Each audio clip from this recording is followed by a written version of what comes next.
ইরানকে লক্ষ্য করে যুক্তরাষ্ট্র ও ইসরায়েলের আগ্রাসী হামলা যদি অব্যাহত থাকে তবে অচিরেই পুরো মধ্যপ্রাচ্য তাদের জন্য নরক হয়ে উঠবে বলে সতর্কবার্তা দিয়েছে ইরান। দেশটির প্রতিরক্ষা বাহিনীর সদর দপ্তর খাতাম আল আম্বিয়া সেন্ট্রাল হেডকোয়ার্টার্সের মুখপাত্র লেফটেন্যান্ট কর্নেল ইব্রাহিম জুলফগারি শনিবার এই সতর্কবার্তা দিয়েছেন।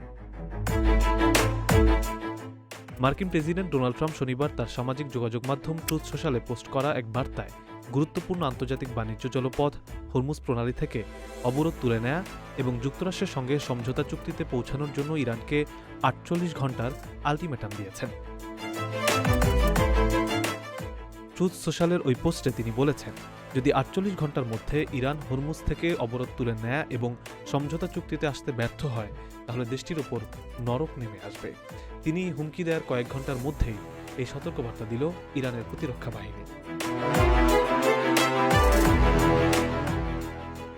আপনার স্বপ্নগুলো আকাশ ছুবে প্রবাসীর হেলিকপ্টারের মাধ্যমে। বিয়ে, জন্মদিন অথবা যে কোনো বিশেষ প্রয়োজনে হেলিকপ্টার ভাড়া করতে যোগাযোগ করুন স্ক্রিনে দেয়া নাম্বারে। প্রবাসীর হেলিকপ্টার, নিরাপদ ও সাশ্রয়ী বাহনের বিশ্বস্ত নাম।